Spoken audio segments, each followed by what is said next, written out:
Hello, and welcome to ESG Talk, your go-to source for insights and advice from leaders in environment, social, and governance. I'm your host, Mandi McReynolds. Today, we'll be replaying a popular episode from Season 2 featuring Noel Kinder, the Chief Sustainability Officer of Nike, and Brian Matt, the Head of ESG Advisory at the New York Stock Exchange. Now, you might be wondering, why would you replay an episode so soon on ESG Talk? Well, it's because Noel, Brian, and I had a really important discussion about collaboration and achieving sustainability goals. And as we come out of a world working towards a remarkable transition from sustainability and finance, the only way forward is collaboration. So you'll hear how Brian is bringing together practitioners like myself and Noel. I had the honor to be with him in Chicago as well as Dubai, where we're sharing best practices and ideas and workshops for chief sustainability officers. Then you'll also take Noel on the practitioner side, talking about how he connected with the chief sustainability officer at General Motors and really got to share some ideas and compare notes. So if you want to enter this world tackling your goals, take a note from Brian and Noel as we talk about collaboration. All right, I believe that most sustainability practitioners would agree ESG is more than just compliance and reporting, but it is a platform for fueling innovation and R&D. So Noel, Nike has been considered a leader in sustainable product development. One of your most impressive innovations was Space Hippie. And I gotta know, because I'm a size 5 women's shoe, I have small feet, and I wanna know if it's out there, because I was checking out the design during the show and prepping for the show. It's phenomenal. It was created with the goal of being Nike's lowest carbon footprint shoe. And our choice of shoe can support our steps ahead or knock us off our feet. And the same is true when we look at scope 1, 2, and 3 emissions and product design. So tell us more about this uncharted territory and what did it look like for you and the company leading this charge? Yeah, it was a really fun project to see come to life. I mean, like you said, the design team that sits within our overall advanced innovation function kind of took it upon themselves to see what they could do in terms of advancing the lowest carbon shoe that we had made to date. And they quickly found out that recycled content was the fastest pathway to do that. You know, we were talking a little bit ahead of this that the name Space Hippie came from this notion that if you were in space and you had to use the resources immediately available to you, that changes the way you think about creating things. And that's really the inspiration that team came up with, that there's post-industrial waste in the manufacturing environment that really is a quicker pathway to lower carbon. And so what you see in the design aesthetic is really kind of those visual cues that represent kind of the speckled nature of the product that shows the actual recycled content in it. And that product became a bit of an icon. I might be overstating that a tad.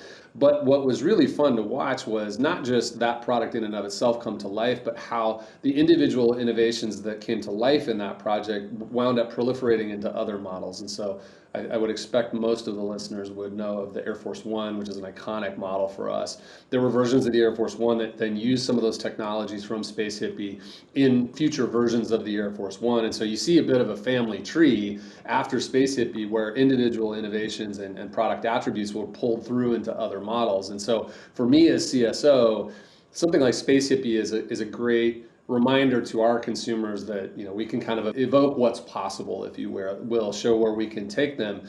But really to drive impact at scale, you have to proliferate those innovations in a way that you really leverage the hundreds of millions of shoes that we make every year. And so in order to both show what's possible and drive impact, you have to do both.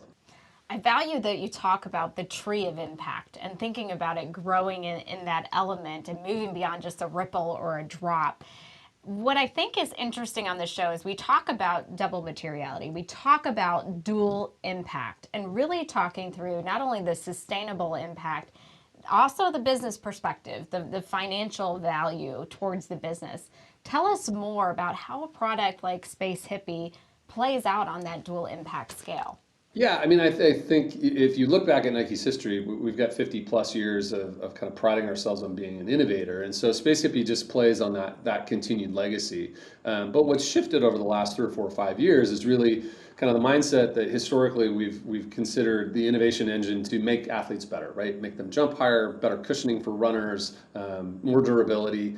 And that's then evolved to be make athletes better and make the planet better for athletes. And so weaving that as a criteria into the overall innovation function has really resulted in not only surprising and delighting consumers if you think about something like Space Hippie, but continuing to search for solutions and platforms and ultimately products that weave together both those performance attributes and a lower carbon footprint, a lower waste footprint. Those are really the unicorns that team is looking for. So that's kind of the product space. There are all kinds of options in the operating realm where sustainability is just better business. It makes you more efficient. It makes you consume less. If we think about some of the things that our European team has done in distribution, reconfiguring boxes that go directly to consumers so that we can put more boxes into a shipping container or more boxes into a truck. Not only does that lower cost, obviously the cost associated with a smaller box, but it also lowers the carbon footprint because you're transporting more products in a particular container. And so I think that once you start to build that culture within an organization, not only from a product creation standpoint, but from an operating standpoint, you start to see these things build on each other and you realize the business benefit over and over and over again. Well, I love that you referenced the consumer, and I think about myself, as somebody who bikes, runs, swims, and uses the products, and thinking about how, that the ability to do that is based on my ability to enjoy our planet. Right. And so it has that mindset for all of us. And I think that reminds me of an episode with Tanze Wayland where we talked through the director of sustainability around the ROI. And so I encourage our listeners, go back and listen to the ROI of ESG and think through all these efforts, that it's not just a cost center, as Noel referenced. As you think about the ROI and particularly investment in design and manufacturing, how does that evolve with the future of your product? Well, I mean, I think they're all catalysts for innovation. Like I said, we're really looking at product development through the lens of continuing to satisfy consumer demand around performance, aesthetic, but also understanding that our core consumer, millennials and Gen Z in particular, expect those products to be more sustainable over time. And so whether that's a new manufacturing methodology that is less energy intensive, something like a Nike Forward, which was an apparel platform that we launched about 9 months ago, or something like Space Hippie, or even as simple as incorporating recycled polyester into some of the bigger franchises that we have, it just starts to build on itself, right? We have our external facing targets that kind of set the guidepost for us in terms of what we intend to achieve. And then you have to integrate that in a way that's meaningful to those individual teams such that they're doing their part in achieving those overall targets, to your earlier point, within the context of what the consumer expects. And that permeates into every aspect of the operation, whether that's how we work with our contract manufacturers or the materials that we're developing to make future products. All right, let's turn the table, and Brian, let's put you a little bit in the hot seat for a minute. I value the contribution of the Sustainability Advisory Council tackling product innovation. I'm curious, building on what was shared from Nike, do you see same principles apply outside of retail and manufacturing? Where do you see this innovation coming into play as you look across the council? The structure of the council is such that we have every industry, every sector represented. We try to make sure we have voices from real estate, from healthcare, from energy, from utilities, from all of those spaces. And I think that thought process is underway in just about, all of those companies, but then even more broadly across our NYSE universe. I think about our utilities universe. We have a few folks there that are bringing new renewable energy sources online, helping get them onto power grids, helping lower scope 2 emissions of their customers, but also potentially lower their costs as we start to bring more renewables online. Some of the energy companies that are some of the larger investors in low carbon technologies are helping carbon markets function, but help show us that picture down the road of where we'll be able to, within all of our energy sources, be able to lower the carbon impact of each of those. Financials, our financials universe, I'm sure you've talked to financials out there that have built all types of different financial products that help capital flow into areas that have have sustainability benefits. We have materials companies that are working on life cycle assessments, similar to what Noel talked about before, that look both up and down the value chain to help look at both supplier and customer relationships.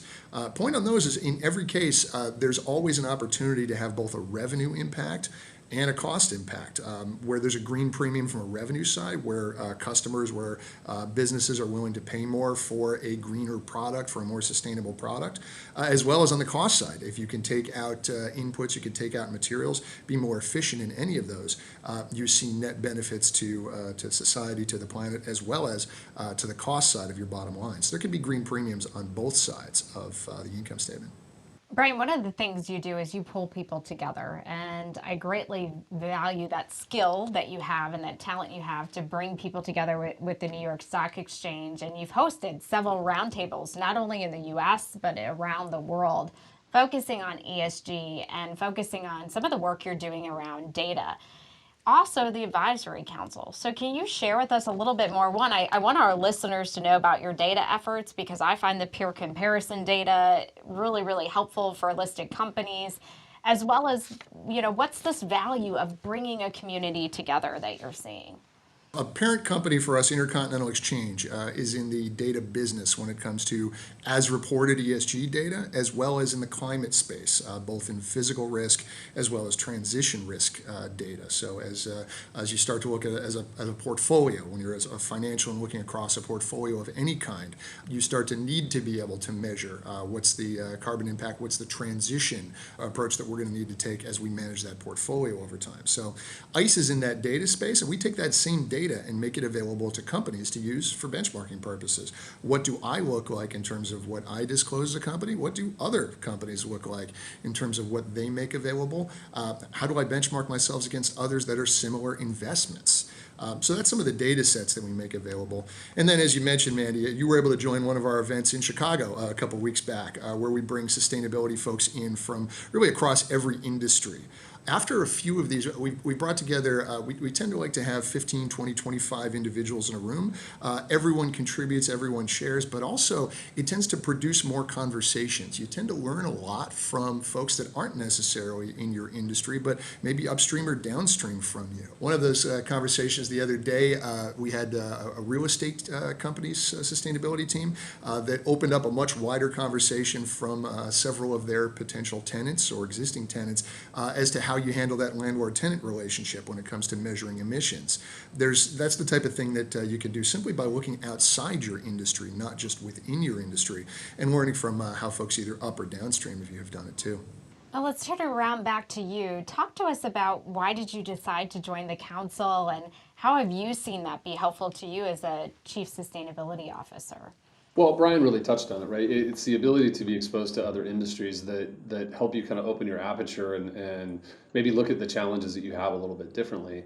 We had a chance to spend some time with the General Motors team, Kristen Seaman, who's their CSO, and her team came and joined us here at Nike headquarters. And you wouldn't think that there's a lot of commonality between making automobiles and footwear and apparel, but they really are trying to solve some of the same challenges. What are the materials that we need to start looking at to replace some of the more carbon intensive materials that we collectively use? Some problems that they actually had gotten further on than we had. And so I think that's an example of the benefit of exposing yourself to other industries and taking the cues from folks who have been trying to solve maybe somewhat different challenges, but maybe somewhat similar challenges, and frankly, accelerating your own journey by virtue of that exposure.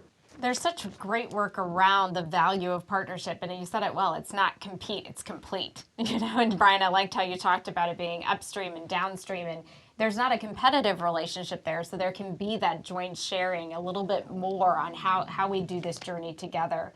As we close out our theme of innovation and collaboration, would each of you mind just sharing what you think about product innovation as a part of ESG strategy and the key advice you would give our listeners to walk away today with? For my part, I mean, obviously we're a product company, and if I look around our industry, if I look around adjacent industries, product drives the most significant portion of a company's carbon footprint. We just focused on climate change for the moment, and so innovation in the product space is the critical pathway to achieving the goals that we've all collectively set out, whether you have a science-based target or you just have ambitions to reduce your overall carbon footprint. And so I'm fortunate to work for a company that has built a foundation and a reputation on product innovation, but it takes a little bit different mindset. You have to start to introduce different constraints into the design process, a little bit different set of criteria for the innovation process, and start to think through, as we did in our case, moving from just making athletes better to making athletes better and the planet better for athletes. And what product designers will tell you is that they like those constraints. They don't want to have to operate in an unconstrained world. They want problems to be able to solve. And so I would say don't shy away from adding another constraint. Use that as fuel to create better, more innovative product, because the reality is you don't have to compromise. What we've found is that performance, durability, cool factor, which is really important for a brand like us, and the ability to drive more sustainable solutions can all coexist with each other. It's not easy work. It takes some effort, and you have to be deliberate and intentional about it, and be strategic. But at the end of the day, you get products that are not only better for your consumers, but better for all of us. No, I'll say here, when we talk to companies, once you look up and down your supply chain, your value chain, and you look at companies that have Scope 3 emissions targets in that chain, those organizations, once they've committed to engaging with suppliers, customers, starting to look outside their four walls, those are often sources of just opportunities for collaboration. You see a lot more collaboration. We've talked about this within your industry. There's a lot more collaboration that takes place as the industry comes up with sort of its own views, its own standards. There's sort of a common language when it comes to how measurement is done, how emissions factors are done, et cetera. Things like that tend to really produce more communication between customers and your business, which offer the opportunity again to maybe create greater revenue, better cost savings, and really bring out some of those ideas. I think there's certain industries we talk to. I think about pharma, I think about energy, agriculture, industrials, where there are a lot more of those collaborations taking place within the industry as well as up and down the value chain. Looking at those companies and what they're doing, and oftentimes starting with the companies that have those Scope 3 targets because they are motivated to go out and look for those opportunities in their value chain. That tends to be some of the best places to look for ideas for that type of innovation. It's incredible to have this time to unpack innovation, partnership, and collaboration.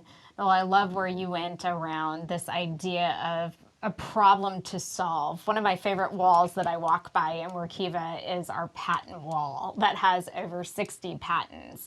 And those innovations to drive ESG and a better world and better technology really does start with those restraints of a problem and then getting down to what can add both the business value as well as the societal impact and ultimately customer delight and brand love. And Brian, I really value how you contribute to the field. And I love how you learn how to bring people together so it can inspire more action and have that tree of collaboration, not only inside a company like Noel referenced, but outside of a company so that we can really tackle a better world together. So thank you both so much for joining the show today. My pleasure. Thank you, Mandi. Whether it's your first time listening to the episode or you're enjoying it for the second time, thank you for joining us on ESG Talk, brought to you by Workiva, the world's only unified platform for financial reporting, ESG, audit, and risk. If you like this episode, please check out our recent episode with Playa Hotel and Resorts and PwC, which is discussing how companies can collaborate with professional service firms and embed ESG across their enterprise. And as always, please rate and review us on Apple Podcasts and subscribe to see episodes from Season 3 on Apple, Spotify, or YouTube. We'll talk soon.